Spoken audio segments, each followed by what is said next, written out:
Bonjour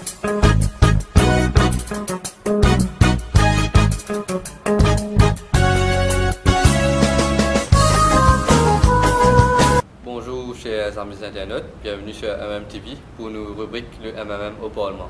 Nous parlons à la rencontre de nos camarades députés Reza Utim qui peut donner sur réaction à propos de ce qui est passé dans le Parlement mardi dernier et aussi un peu de questions pour la prochaine session parlementaire. Et ensuite, nous pouvons aussi à la rencontre de camarade Franco Guirin pour se poser une question pour mardi prochain. Camarade Reza Utim, bonjour. Bonjour. Comment nous trouver à travers la broadcasting que nous trouvons dans le Parlement? Qui a un peu une réaction à propos de ce qui est passé un peu dans le Parlement pour nous trouver le comportement du speaker et du député speaker? Et ensuite, un peu qui une question parlementaire pour la semaine prochaine. Vous pensez que tout le monde des spectateurs qui nous guettent Parlement, on dirait qu'ils nous trouvaient la façon qui le député speaker nous comportait tout au long de sa débat, de motion de censure contre le speaker. Quand il empêche, il fait tout pour empêcher l'opposition causer. Il empêche le cause aux biscuits, il empêche le cause aux résidences de Madame Speaker. Chaque fois que chaque mois commence à causer, ben, on peut prendre un point d'objection. Et finalement, quand je causez, et je critique l'opposition, quand nous prenons un point de droit, des petits speakers pas écouter. Mais la goutte d'eau qui fait des bouts de vase, c'est l'étant Madame Ducan. Vini fait une allégation qui, soi-disant, l'opposition peut faire une motion de blâme contre Madame Speaker parce qu'il y a une Madame. Non mais quand même, il y a une limite à bassesse, on va tomber. Donc l'état Madame Ducan fait sa remarque là, il nous dit des petits speakers, vous savez, qu'aujourd'hui, d'après standing orders, ou pas qu'un droit impute motives, ou pas qu'un droit faire une allégation grave comme ça, et nous demande à speaker, dire à Madame Ducan, retire ce propos. Mais le député speaker, pas dire non. Le député speaker laisse Madame Ducan continuer. Et là, camarade Paul, avec raison, il dit, c'est comme ça, mais pour non, on a standing order, si le député speaker peut faire d'après cela. Et ça, c'est une remarque qui, le député speaker, pas d'apprécier. Et pas d'apprécier qu'il y a la vérité en face, pas d'apprécier qu'il y a une disgrace, c'est, pour moi, franchement, comme vous pensez, c'est un collègue du barreau, c'est-à-dire, nous avons causé qu'un avocat qui supposait connaître c'est quoi standing orders, mais, c'est bien triste. Parce que comme mon camarade Pauline a expliqué, avant ou expulser un membre du Parlement.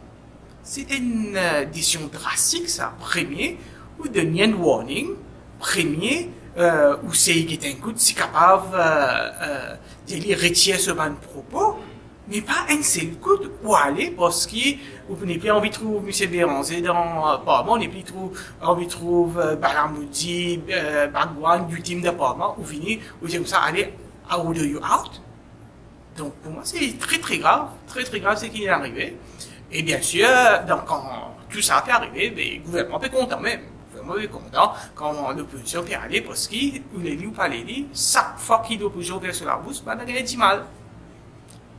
Donc ça c'est pour ce qui est passé mardi dernier. J'espère que ça mardi là, et madame le speaker, et le député speaker, même pas quoi franchement qu'il y ait des petits speakers pour revenir in the chair après sa performance, mais j'espère qu'ils se ressaisis et ils ne pas oublier que le Parlement c'est avant tout une place sacrée que de prendre une décision au nom du peuple. C'est pas un représentant du peuple qui est là-bas. Nous pas là-bas pour la guerre, nous pas là-bas pour chamailler avec nos camarades, nous là-bas pour faire un travail sérieux. Donc, moi, j'espère que Madame la Speaker pour permettre le Parlement de joindre sereinement et qu'il pour agir comme un speaker impartial.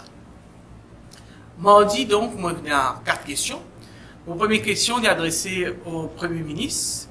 C'est concernant le taux qui, le Premier ministre, c'est un ministre voyager, comme il écoutait, qui a une procédure, une passée pour faire ça.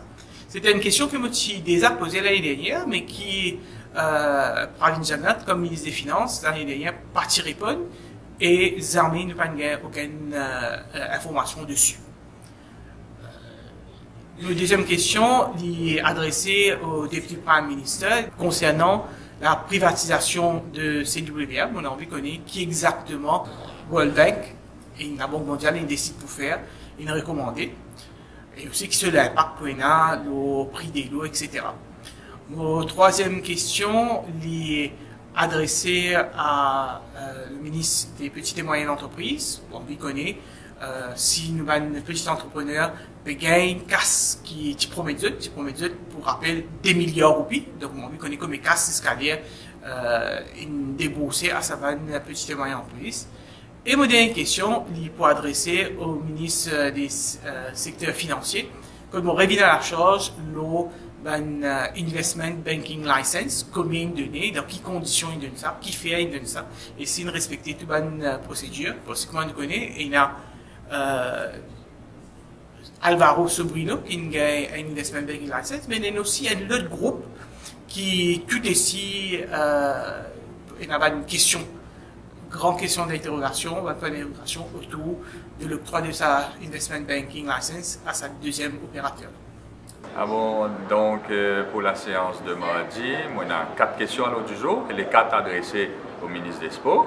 Alors, mon première question les concerne le comité d'organisation des Jeux des Îles 2019, et par rapport à la démission de M. Zhou Cheng, qui est président, chief executive du COJI.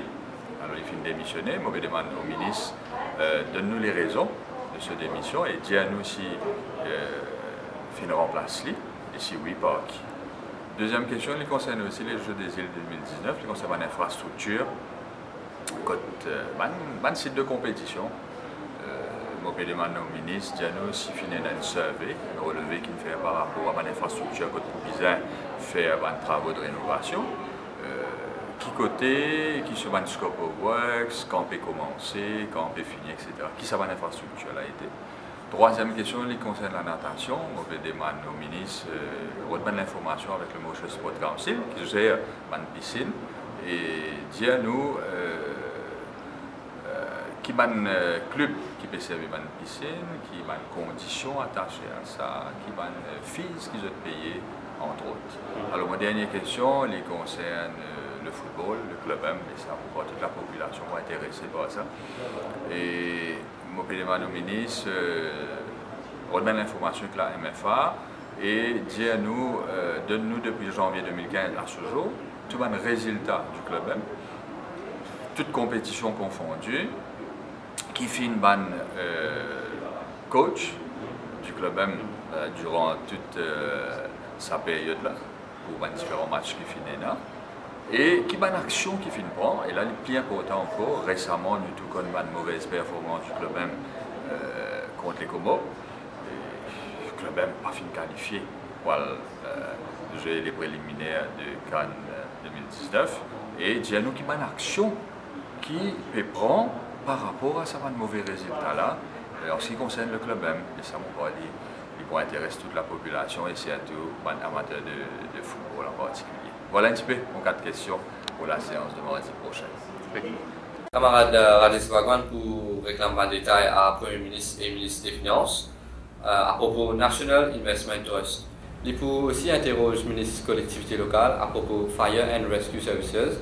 Il a envie de connaître qui une mesure qu'il prend pour remédier à un manque d'équipement. Et ensuite, il y a une recommandation du PRB. Sur la prochaine question pour adresser à ministre TIC, il y a envie qu'on ait un détail à propos du projet Parking Tower à la Cybercité et par rapport à Roswell Business Park. Camarade Veda Banamoudi, de ce côté, pour envie de connaître avec le Premier ministre s'il compte déposer une liste de fournisseurs de produits qui en vendent dans Duty Free Paradise et la date de ce cours. Il peut aussi interroger le ministre Mento par rapport à la prison de Rose. Il a envie de connaître si normalement elle a fait pratiquer tout le monde qui rentre dans sa prison là. Et qui fait sa pratique-là pas appliquée à un groupe qui est connu comme 24/7. Et pour aussi interroger le ministre de l'Éducation par rapport à un projet polytechnique. Et cette dernière question pour adresser à ministre des Finances à propos du nombre de officiers qui est attaché avec le port et à l'aéroport et la collaboration qui est là entre eux avec là-dessous. Camarade Adil Amiamia pour réclamer un détail à Premier ministre à propos Build Motors Fund et le site Les Salines qui s'est offert pour le projet Néotown. Ensuite, il peut interroger le ministre des Infrastructures publiques et le ministère du Logement concernant Metro Express. Et voilà, ma camarade internaute, c'était un paiement de questions parlementaires qui est prévu pour les 11 avril. Et je vous retrouve la semaine prochaine pour une nouvelle rubrique au Parlement. Merci et au revoir.